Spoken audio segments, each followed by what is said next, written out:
Okay, it's 8 o'clock p.m. Let's get this party started. Welcome to Say So Because It Matters. I'm your host, Maxetta Gadd, and I'm always glad that you're here. I'm always glad that you click play and you listen, and I love feedback. So thank you to those that shared on your socials. Thank you to those that hit the thumbs up. Thank you to those that have your notifications on and watch every video each week. I thank you so much. Thank you to those that send me feedback either via text or in my DMs. Thank you to those that comment. I absolutely love it. Thank you. Becky and Sarah, you all have had a big few months. Oh my goodness. Congratulations, Sarah Arian. I love it. Now, Becky, help me, but you also are an RN, correct? So she following in Mama's footsteps? I'm pretty sure. I'm pretty sure that I'm right on that. And yeah, so exciting. Did we have an engagement? I think we did. My lands, super exciting. Super exciting. Well, thank y'all for joining me. Thank you so much. I won't keep you too long. I won't keep anyone too long tonight. I'm just going to wait a minute or two and see if others hop on. And if not, that's okay. They'll catch the replay. But thank you all. Yes. Yeah. She graduates in December. Awesome. That's exciting. Exciting. Wonderful. New boyfriend. Oh, gosh, I was getting married off already. Sorry about that. All right. All right. Whoops. Sarah can tell me, slow it down, Maxie. Slow it down. Well, exciting things going on there. That's awesome. That is so exciting. Good times. Good times. I love it. I love it. That's so much fun. That's great. And Becky, I think you switched jobs, though. You're not in the hospital setting anymore. Do you work from home? Look at me. I'm giving all your business out, and you might not want it out. So forgive me. Forgive me. But, oh, how exciting. New boyfriends. Let's go. That's fun. That is fun. Fun, fun, fun. All right. Well, I won't keep everyone. Okay, we have someone joining us that I'm not sure about. But hello. We're glad you're here.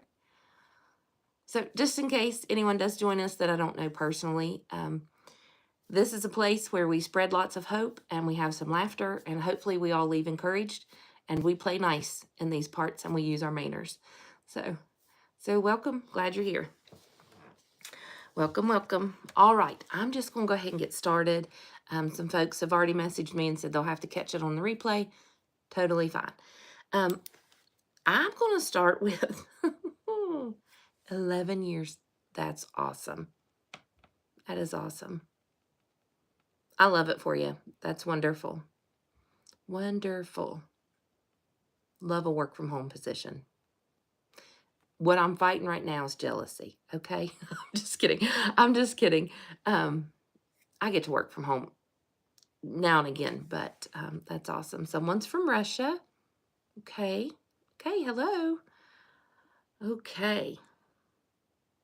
All right. So let's just get it going here. Becky and Sarah, I'm so glad you're here.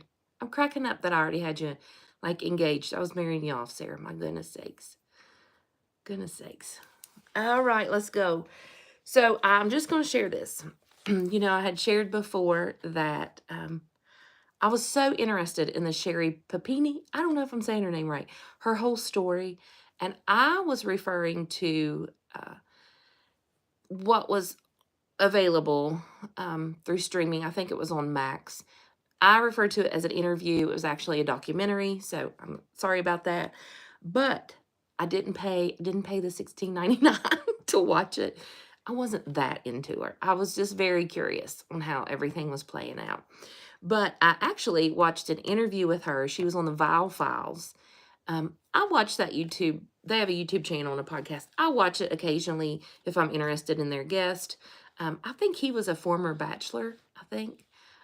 Just to tell myself a little bit, I haven't watched The Bachelor in years, with the exception of, y'all, I got sucked into The Golden Bachelor.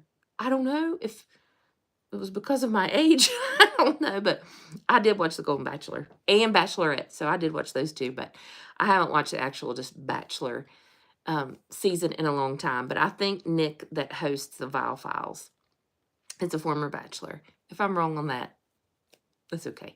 It'll be all right. But anyway, so I watched the interview with her. Now, I do think Nick and his wife did a great job interviewing her. She would be a challenging interview.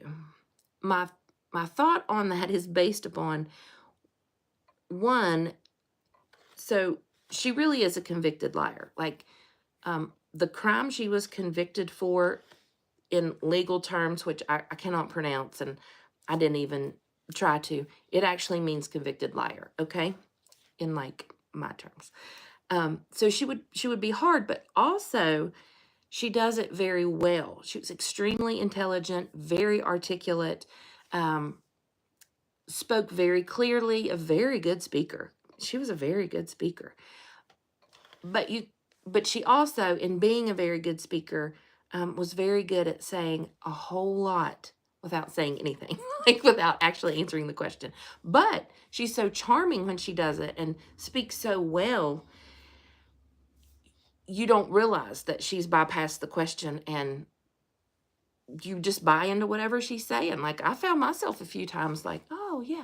But then there was one time that she was speaking about her ex-boyfriend who she had the fling-a-ding with, the affair, but she called it abduction. Anyways, so there was one time that she really spoke about putting all of this on him. And so Nick, one of the interviewers, said, you know, was he interviewed or anything of that nature? And so the producer actually chimed in and said they had researched it, got the information, and he was interviewed. He had taken a polygraph test, passed it. Like, he went through the ringer, but her story just didn't pan out. So, but I also found with her, though, there was part of me, though very aggravated, and I did shake my head a lot during that interview. Part of me still had a little bit of like, I don't know if the proper word would be empathy or compassion. It would be just, I felt sorry for someone consumed by and living by and living in and from a place of lies. Like, that would be constant torment, I would imagine. You couldn't have true connections with people. You couldn't have true relationships with them because you don't know the truth, or you're not willing to live in the truth, I guess would be maybe a better way to say it. But anyways, so I did get my fix. I did get the Sherry Papini fix. Again, you can watch an interview with her. It's on the Vile Files on YouTube. Yeah, so now that part of my curiosity has been satisfied, so I'll shut that chapter and move right along. I did want to tell y'all about something that occurred last Friday. We had a little Bowl Air flood last Friday. Now, I know that this past week it did flood in like Fairmont and Wheeling and some different areas. But Friday night, I was at work in another county, and the river, I mean, it was the rain, the amount of rain came in such a short amount of time that our little creek couldn't handle it. I called it a river at first. It's a little creek. It was a river Friday night, though, but it rose quickly and just very quickly, kind of caught everybody off guard, I think. So my nephew lives down the road, and his house was in, a flood zone. So we needed, him and his gal and their newborn needed to get on out of there. And they did. Everyone took care of everything. But my plan was I couldn't get to my house. So my plan was to turn around, backtrack some, and go to my nephew's house and stay with him and his family. Well, but curiosity, again, got the best of me, and I decided to drive on out and at least try to see the water and see if possibly my son could come down and meet me and get me home. Well, that wasn't an option. Actually, law enforcement, there was a rescue that had to take place. There was a car that tried to go through and didn't quite make it, so they were getting that car out and the gentleman out of the car So they were not allowing any traffic to go through. But also, it was deeper than usual. So my son couldn't have gotten his truck through anyways. So but I didn't know that at the time. So when I was coming, there was a big truck in front of me, actually a couple of them, and they stopped. They debated on to try to go through or not. Then the police were like, nope, you're not going through, back on up. So we all had to kind of back up. Well, I was then right next to the driveway of my lifelong best friend, Emily, and her family. And I actually, on the way home, had joked with her saying, I might end up at your house tonight. I said that completely kidding. Like, I really didn't think I would. I thought either my son or my nephew could come and get me, or I would end up at another nephew's house. Well, when I saw her driveway, I knew they were up. I saw their lights on. I just went on up the driveway. And so it was hilarious because it was late. It was like midnight or better. And it was so funny because we used to stay together all the time. I mean, I was at her house, she was at mine. We spent a lot of time together. So when I got there, I was like, do you think we can still both fit in your bed? Anyways, of course we didn't. I stayed on the couch in the living room. They were wonderful though. Wonderful. We just set up, we talked, we laughed, we reminisced. It was great. It was her mom, and her daughter. And I'll tell you, we had a great time. We really did. Of course, the accommodations was great, but the company was even better. Her mom took good care of me. She immediately got a couple bottles of Pepsi, put in the fridge so they would be nice and cold. So I appreciated that so much. And yeah, it was a fun night. The water did go down, thankfully. We did have a neighbor, or I call him the across the road neighbor. Their house and vehicles suffered some damage, but praise God, my nephews did not. And all his animals, baby, fiance, everybody, or yeah, girlfriend, everybody safe and sound. So we thank God for that. That's for sure. But I did get tickled that I spent the night at my friend Emily's house, and we had a great time. A great time. It was wonderful. I stayed up too late. That's okay. Got up early in the morning. Finally got to come home, hopped in the shower. My granddaughter was here, so I got to play with her and enjoy her company some. But it all worked out. But I did get tickled that I had a sleepover. I'm 48, going to be 49 soon. And I had a sleepover at my best pal's house, just like old times. We had a good time with that. But I thought that was great. I thought it was a good time. Now, some new news I want to share with you. Some of you have already noticed. Some of you have already seen me. Since we've spoken last, let's see here. I need to make some quick little changes here. Whoops. Okay, so I'll have to do that after we're done. Some people that are in here probably need to go. But anyways, when we spoke last, I don't think I shared with you that I decided to get a second job. Why not? My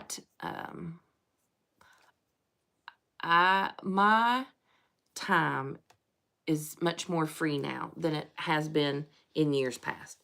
I was either, involved with kids activities, then I rolled into kids activities and time with my mom for a few years, and then now we find ourselves just with just extra time. So I'd been thinking about this for a little while, but I didn't really want to do it. Your girl didn't think she was a 2-job girl. I did not. But I put out some applications and just gave it lots of prayer and lots of thought. And sure enough, I have a second job now. But let me back up a minute. What actually kind of sparked this? Now, I watch clips, this, on TikTok and Instagram. Different podcasts, interviews, speakers, preachers, whatever. I like those short little clips. I get a lot from them. However, Mel Robbins, I follow her on Instagram. Now, I have never watched like a full episode or listened to a full podcast episode or anything. I don't have an opinion on her. Like, I'm not encouraging everybody to go listen to her. I'm not discouraging anyone to not listen to her. I don't have an opinion. This just happened to be the clip that got me thinking about a second job.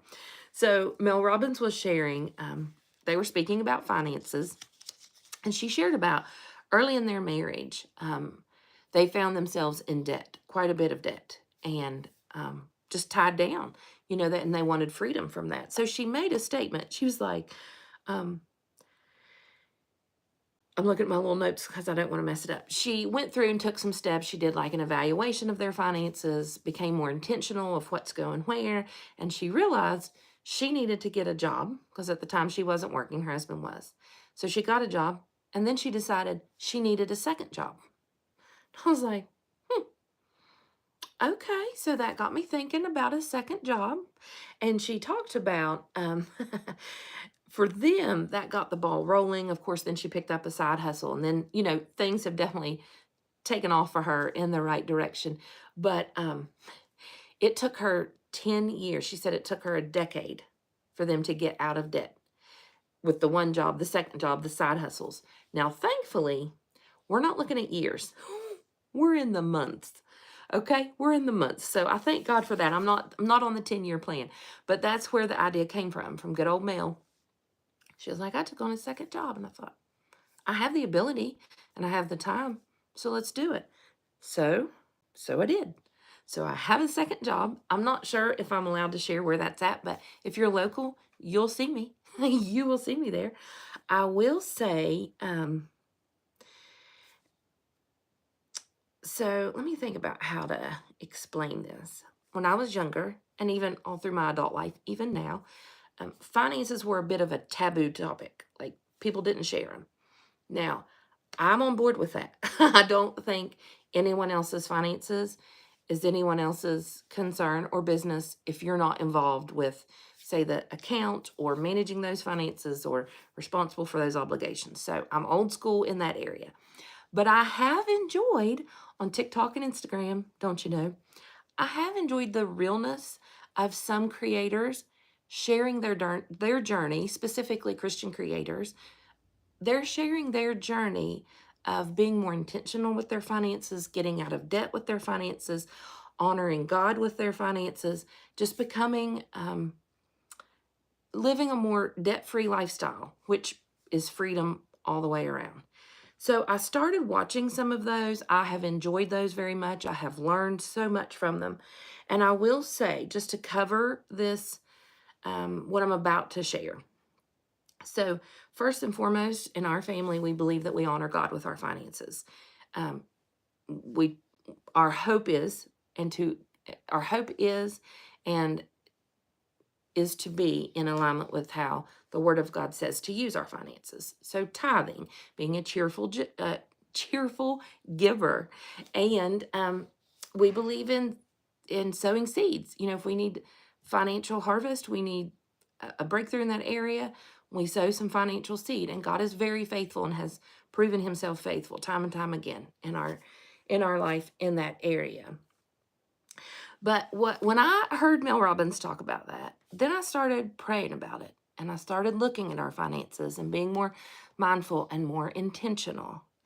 And there was this phrase that I just started thinking about. I don't know where it came from. Maybe something I heard on social media. I don't know. Maybe it was prompted by the Holy Spirit. I'm not sure. But I will tell you that the phrase, a slave to debt, I just kept thinking about it. I couldn't shake it. And I thought, what exactly does that even mean? What does a slave to debt mean? So I started to look it up. So I looked up the word debt, and it says something owed, typically money, doesn't always have to be money, but typically money. Then it says something owed to another person, such as goods, property, or money. So that's what debt is. So to be a slave to debt, I put in that phrase, did the old Google, and this is what came up, and I found this fascinating. This is exactly what I needed to read. It says, slave to debt. That significantly restricts a person's freedom, and the debt controls their lives.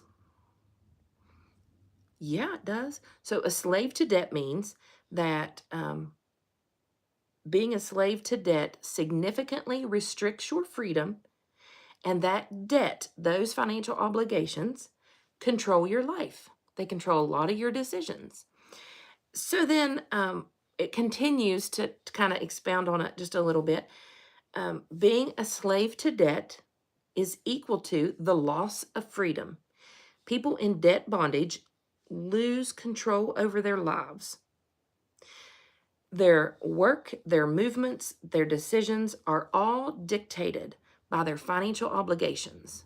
And it says, and or creditors. I thought, oh my goodness. I just started giving that some thought. And it is so true. When I thought of debt initially, I thought of being like overextended, like owing more than you bring in, living above your means.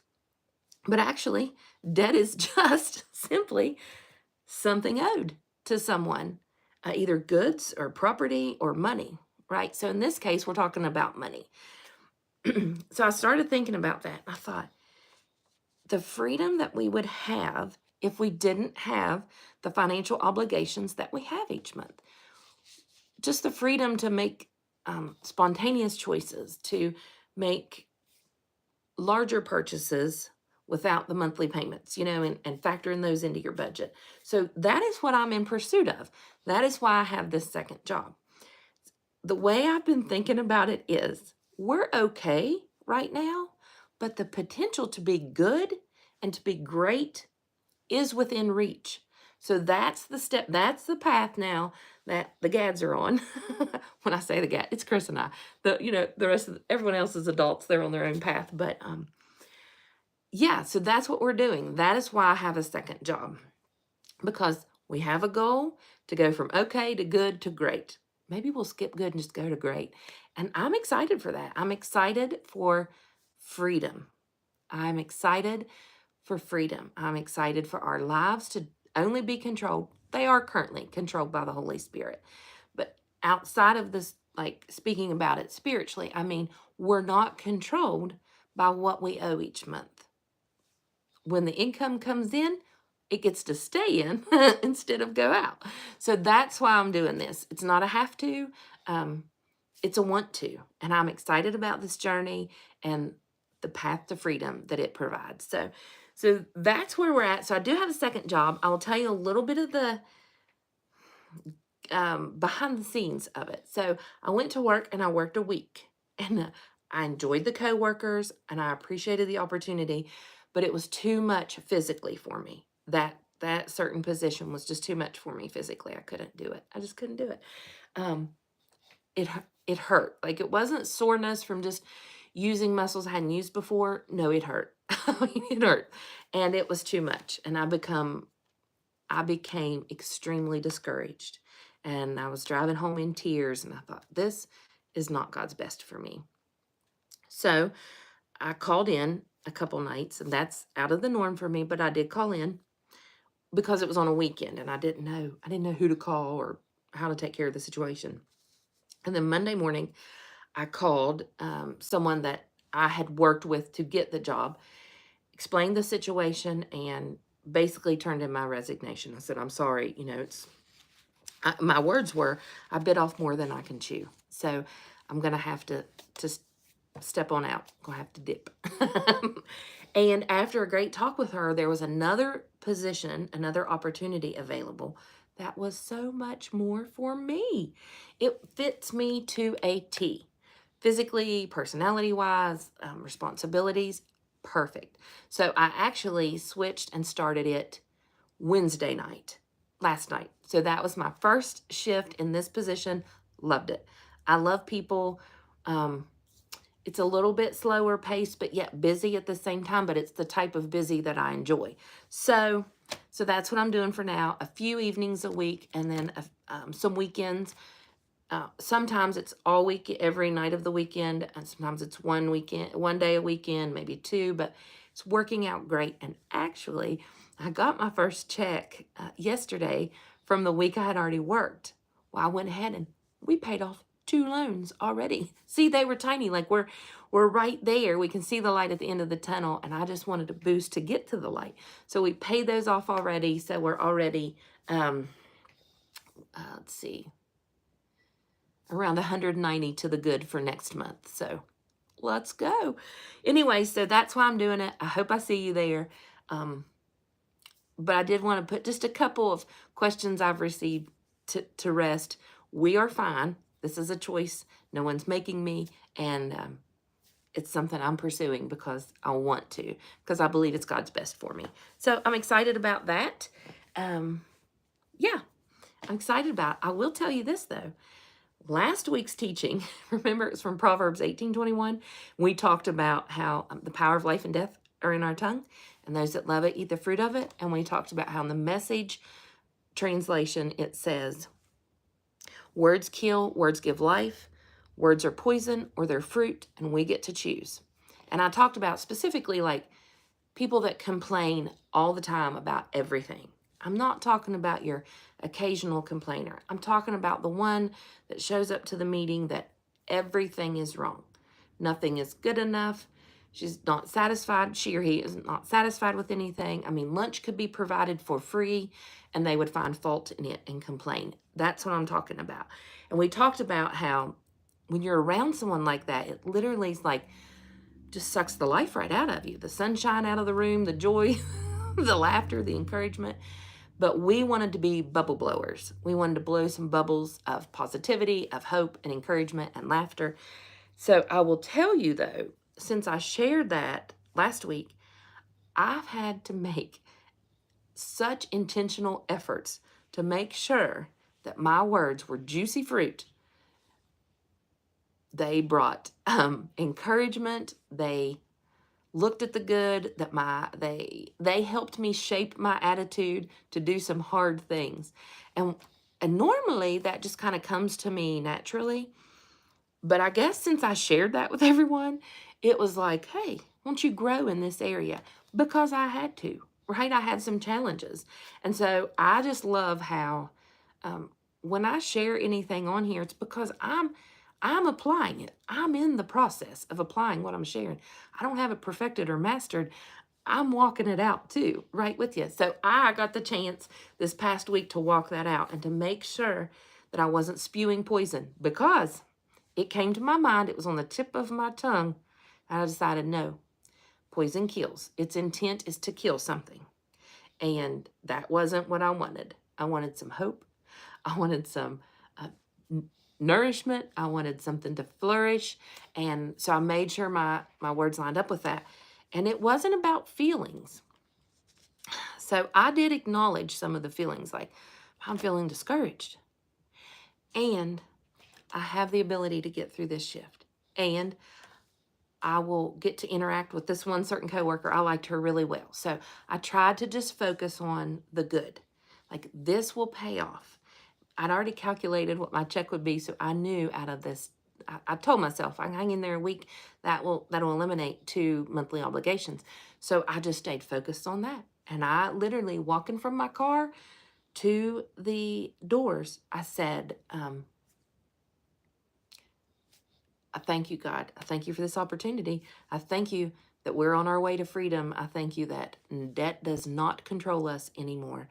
I thank you, Lord, for this opportunity. I will make the best out of it. And I did. I mean, I really did. So just know that what I'm sharing with you, I'm practicing also.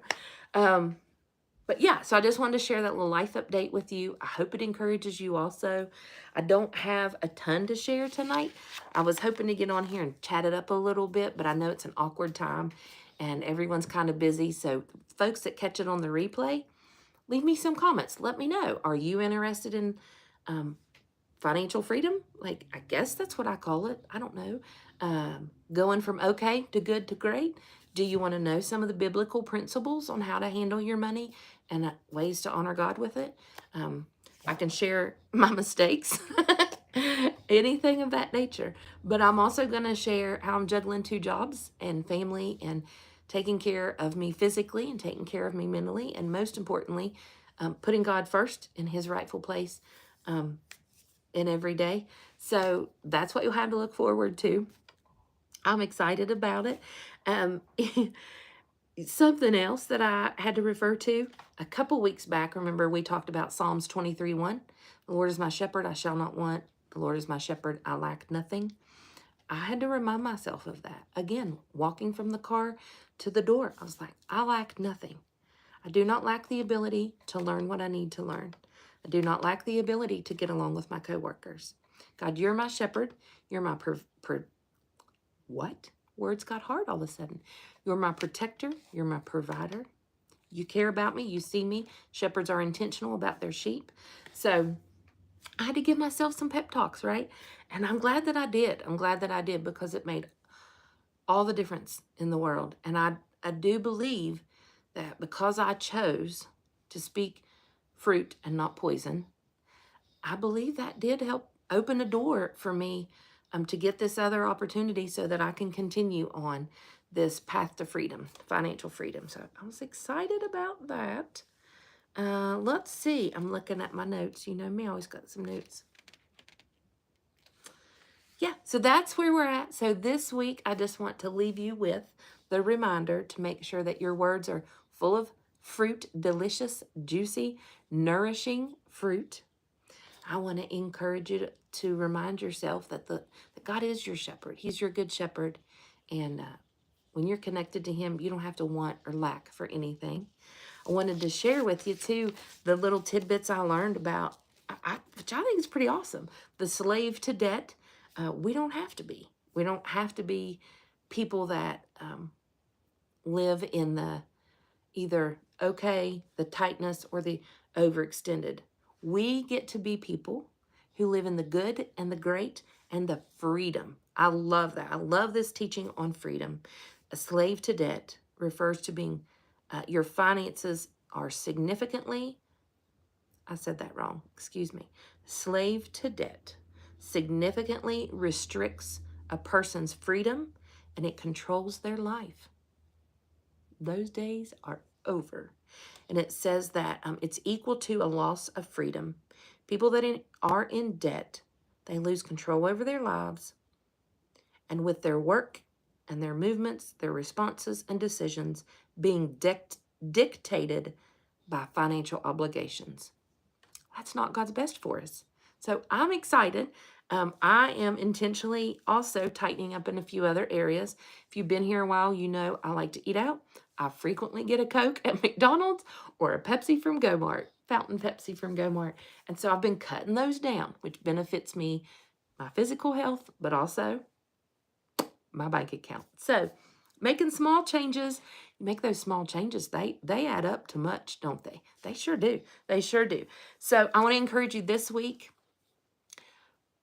pray and ask God, like, where's there room for growth in my life? Is it my finances? Is it physical changes? Is it in my relationship with my spouse or friends or children? And you'll know what your path to freedom is. Like, don't be controlled by your finances or people pleasing or pride or exhaustion or whatever it may be. Go ahead and take that to the Lord. And just as he did to me, he revealed to me what I needed to hear. And I picked that up and did some research on it, and I saw what he wanted me to see. And now I'm on the path to freedom. So you can be on there too. Let's hop on together. Let's get it. So that's it. That's all I got for tonight. Thank you so much for those that joined me. And Sarah and Becky, I'm so glad y'all hopped on. And Sarah, I'm sorry that I had you engaged. I must have been thinking of someone else. I'm sorry about that. It happens at my age, you know. But good luck to you. I know that whatever you do, you'll do it well. And Becky, I can't believe it was already 13 years. I remember seeing it on Facebook, but I guess it's been that long ago. Gosh, I guess. Or maybe you switched companies is what I was thinking of. But I love you have the opportunity to work from home. That's awesome. That's good. So thank you guys for jumping on with me. If you watch the replay, go ahead and put in the comments, hey, watch the replay. Watch the replay. And if you're interested in maybe monthly lives or once a quarter lives, so we can just talk about whatever questions you have or whatever topics or whatever cases, like I was obsessed with Sherry Papini for a minute. So whatever you're finding interesting, we can chat about that as well. So as always, as you go about your week, you do good, do right, and do truth. And remember that when you're doing that through the lens of the gospel, it probably will look different than what the world views as good, right, and truth. But You're only responsible for your actions. So wherever you are, you bring your best self and you make wherever you are a better place. All right. We'll see you next week, either on Thursday or Friday. Again, thank you all for being here. And remember, you can find me everywhere. Snapchat, you can add me on there. That's like real life, in real time stuff going on that I share on there. TikTok, I'm finding my way over there. Facebook, Instagram, I'm pretty active on Instagram stories. I like to get on there and yap about too. So be sure to find me on all of those. And yeah, we'll do it again next week. Thanks for being here. Let's see. How do I get it off?